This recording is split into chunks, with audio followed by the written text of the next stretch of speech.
Hello Hariom. किरण family में आपका स्वागत है। श्रीमद् भागवत महापुराण पढ़ने जा रहे हैं। श्री राधा कृष्णाभ्याम नमः। श्रीमद् भागवत महापुराण द्वितीय खंड।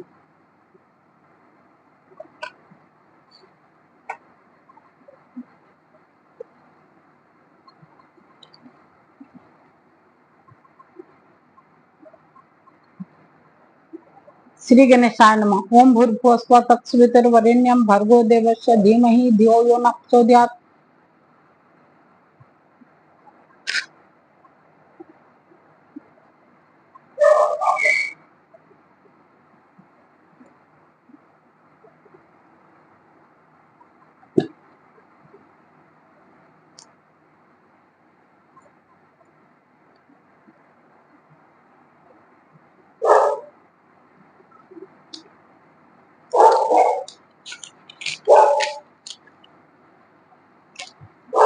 दसम स्कंद अतः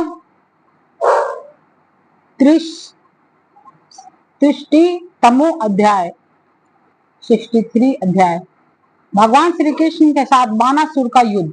श्री सुखदेव जी कहते हैं, परीक्षित, बरसात के 4 महीने बीत गए, परंतु अनिरुद्ध जी का कहीं पता नहीं चला। उनके घर के लोग इस घटना से बहुत ही शोकाकुल हो रहे थे। एक दिन नारद जी ने आकर अनिरुद्ध का सोनितपुर जाना, वहां बानासुर के सैनिकों को हराना और फिर नाग पास में बांधा जाना, यह सारा समाचार सुनाया।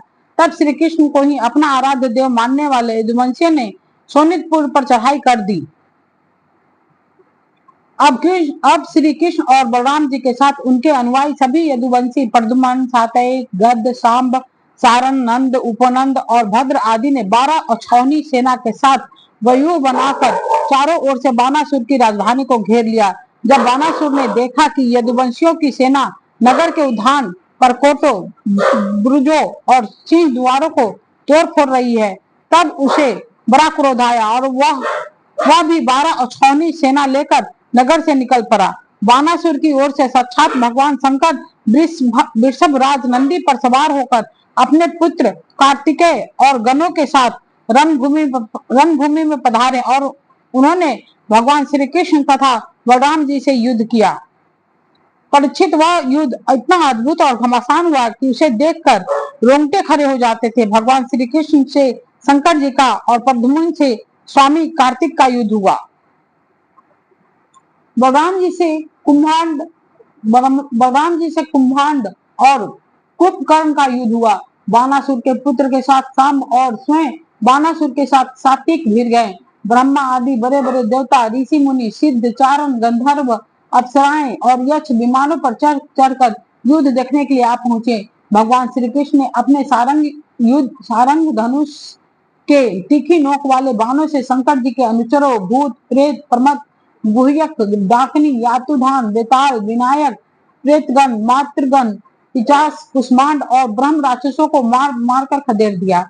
पिनाकपाणी शंकर जी ने भगवान श्री कृष्ण पर भांति भांति के अगणित अस्त्र शस्त्रों का प्रयोग किया, परंतु भगवान श्री कृष्ण ने बिना किसी प्रकार के विस्मय के उन्हें विरोधी शस्त्र अस्त्रों से शांत कर दिया। भगवान श्री कृष्ण ने ब्रह्मास्त्र की शांति के लिए ब्रह्मास्त्र का, व्यास्त्र के लिए पार्वतास्त्र का, आग्नेय अस्त्र के लिए अस्त्र का और पाशुपत अस्त्र के लिए नारायण अस्त्र का प्रयोग किया। इसके बाद भगवान श्री कृष्ण ने जृंभ अस्त्र से, जिससे मनुष्य को जम्भाई पर जम्भाई आने लगती है, महादेव जी को मोहित कर दिया। वे युद्ध से विरत होकर जम्भाई लेने लगे। तब भगवान श्री कृष्ण शंकर जी से छुट्टी पाकर तलवार, गदा और बाणों से बानासुर की सेना का संहार करने लगे। इधर प्रद्युम्न ने बाणों की बौछार से स्वामी कार्तिक को घायल कर दिया। उनके अंग अंग से रक्त की धारा बह चली। वे रणभूमि छोड़कर अपने वाहन मयूर द्वारा भाग निकले। बलराम जी ने अपने मूसल की चोट से कुष्मांड और कुंभकर्ण को घायल कर दिया। वे रणभूमि में गिर पड़े। इस प्रकार अपने सेनापतियों को हताहत देख बानासुर की सारी सेना तितर बितर हो गई। तब जब रथ पर सवार बानासुर ने देखा कि श्री कृष्ण आदि के प्रहार से हमारी सेना तितर बितर और तहस नहस हो रही है, तब उसे बड़ा क्रोध आया। उसने चीर कर सात्यक को छोड़ दिया और वह भगवान श्री कृष्ण पर आक्रमण करने के लिए दौड़ पड़ा।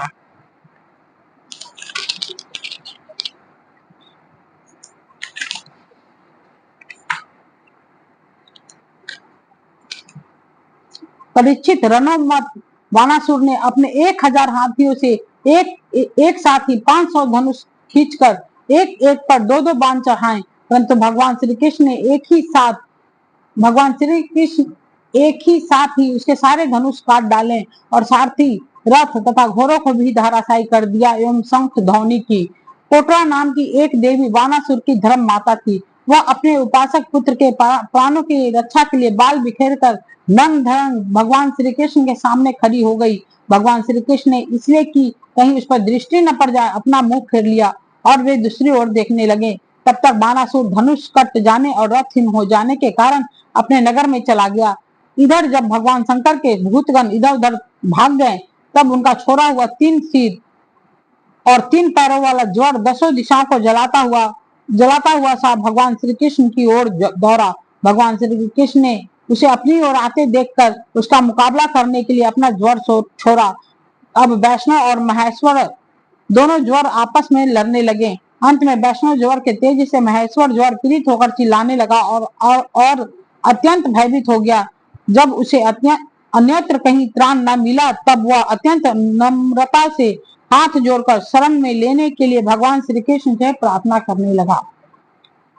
ज्वर ने कहा, प्रभु आपकी शक्ति अनंत है, आप ब्रह्मा आदि ईश्वरों के भी परम महेश्वर हैं, आप सबके आत्मा और सर्व स्वरूप हैं, आप आदित्य और केवल ज्ञान स्वरूप हैं, संसार की उत्पत्ति स्थिति और संहार के कारण आप ही हैं। श्रुतियों के द्वारा आपका ही वर्णन अनुमान किया जाता है। आप समस्त विकारों से रहित एवं आप समस्त विकारों से रहित स्वयं ब्रह्म हैं। मैं आपको प्रणाम करता हूँ। काल, दैव, अदृष्ट, कर्म, जीव, स्वभाव, सूक्ष्म भूत, शरीर, सूत्रात्मा, प्राण, अहंकार, 11 इंद्रियां और पंचभूत, इन सबका संघात, लिंग, शरीर और बीजा अंकुर न्याय के अनुसार उससे कर्म और कर्म से फिर लिंग शरीर की उत्पत्ति, यह सब आपकी माया है। आप माया के निदेश की परम अवधि है। मैं आपकी शरण ग्रहण करता हूँ। प्रभु आप अपनी लीला से ही अनेकों रूप धारण कर लेते हैं और देवता, साधु तथा लोक मर्यादा का पालन पोषण करते हैं, साथ ही उन मार्गगामी और हिंसक असुरों का भी संहार करते हैं। आपका यह अवतार पृथ्वी का भार उतारने के लिए ही हुआ है। प्रभु आपके शांत, उग्र और अत्यंत भयावह दुस्सह तेज ज्वर से मैं अत्यंत संतप्त हो रहा हूँ। भगवान देहधारी जीवों को अब तभी तक ताप संताप रहता है जब तक वे आशा के फंदों में फंसे रहने के कारण आपके चरण कमलों की शरण नहीं ग्रहण करते। भगवान श्री कृष्ण ने कहा, त्रिशिरा, मैं तुम पर प्रसन्न हूँ, अब तुम मेरे ज्वर से निर्भय हो जाओ। संसार में जो कोई हम दोनों के संवाद का स्मरण करेगा, उससे तुमसे कोई भय न रहेगा। भगवान श्री कृष्ण के इस प्रकार कहने पर महेश्वर ज्वर उन्हें प्रणाम करके चला गया। तब तक बाणासुर रथ पर सवार होकर भगवान श्री कृष्ण से युद्ध करने के लिए फिर आ पहुंचा। परीक्षित बाणासुर ने अपने 10,000 हाथों में तरह तरह के हथियार ले रखे थे। अब वो अत्यंत क्रोध में भरकर चक्रपाणी भगवान पर बाणों की वर्षा करने लगा। तब भगवान श्री कृष्ण ने देखा कि बाणासुर ने तो बाणों की झड़ी लगा दी है। तब वे छुरे के समान तीखी धार वाले चक्र से उसकी भुजाएं काटने लगे, मानो कोई किसी वृक्ष की छोटी छोटी डालियां काट रहा हो। तब भक्त वत्सल भगवान शंकर ने देखा कि बाणासुर की भुजाएं कट रही है। तब वे चक्रधारी भगवान श्री कृष्ण के पास आए और स्तुति करने लगे। भगवान शंकर ने कहा, प्रभु आप वेद मंत्रों में तात्पर्य रूप से छिपे हुए परम ज्योति स्वरूप ब्रह्म है। शुद्ध हृदय महात्मा गण आपके आकाश के समान सर्व व्यापक और निर्विकार निर्लेप स्वरूप का साक्षात्कार करते हैं। आकाश आपकी नाभि है, अग्नि मुख है और जल प्रिय, स्वर्ग सिर, दिशाएं कान और पृथ्वी चरण है। चंद्रमा मन, सूर्य नेत्र और मैं शिव आपका अहंकार हूँ। समुद्र आपका पेट है, इंद्र भुजा।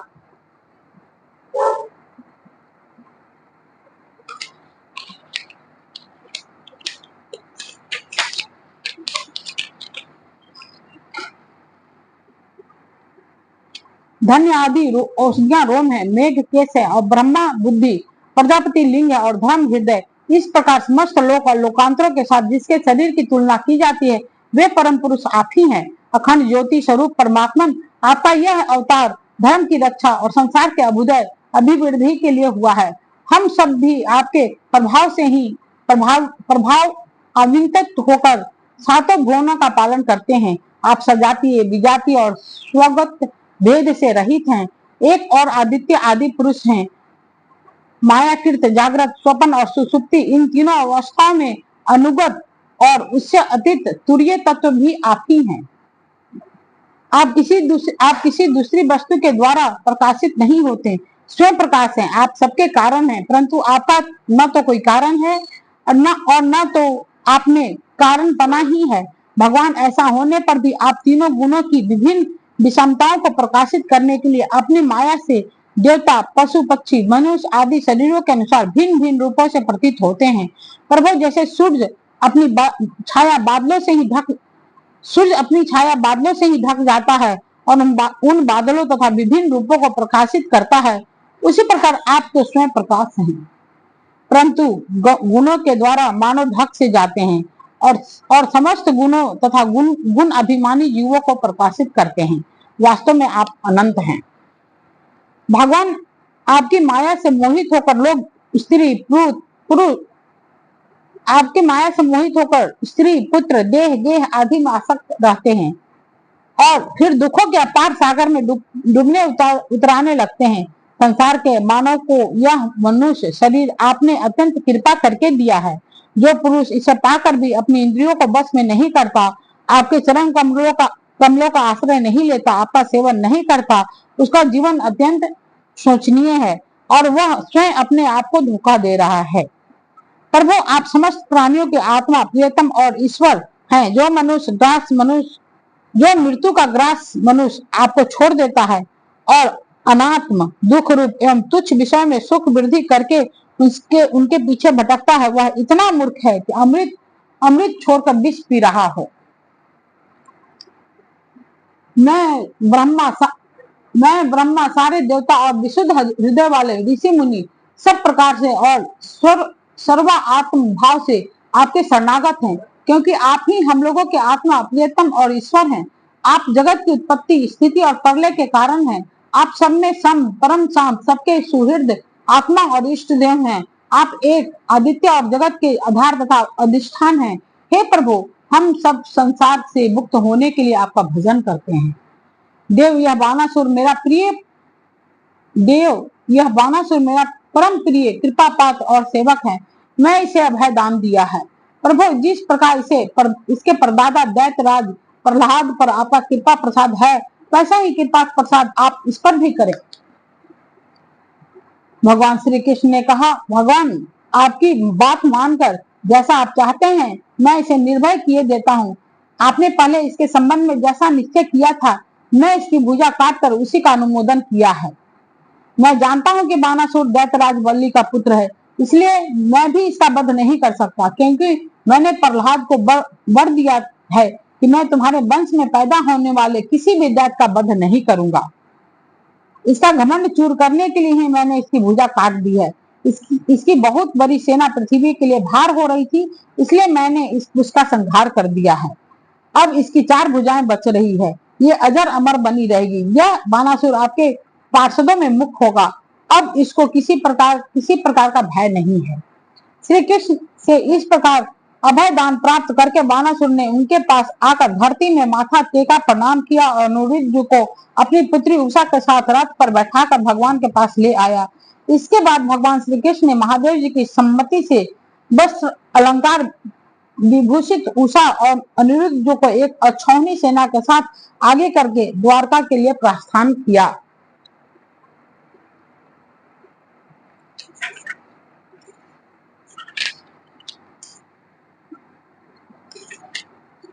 इधर द्वारका में भगवान श्री कृष्ण आदि के शुभागमन का समाचार सुनकर झंडियों और तोरणों से नगर का कोना कोना सजा दिया गया।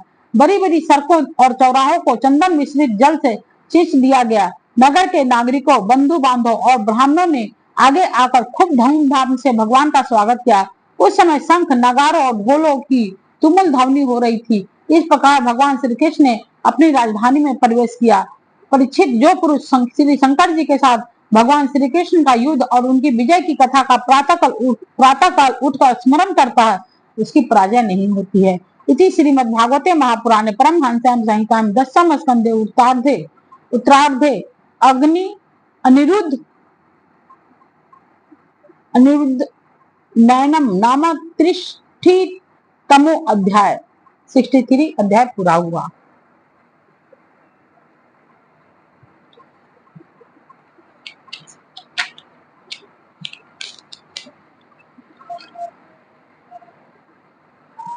ओम भूर्भुवस्सुः तत्सवितुर्वरेण्यं भर्गो देवस्य धीमहि धियो यो न प्रचोदयात्।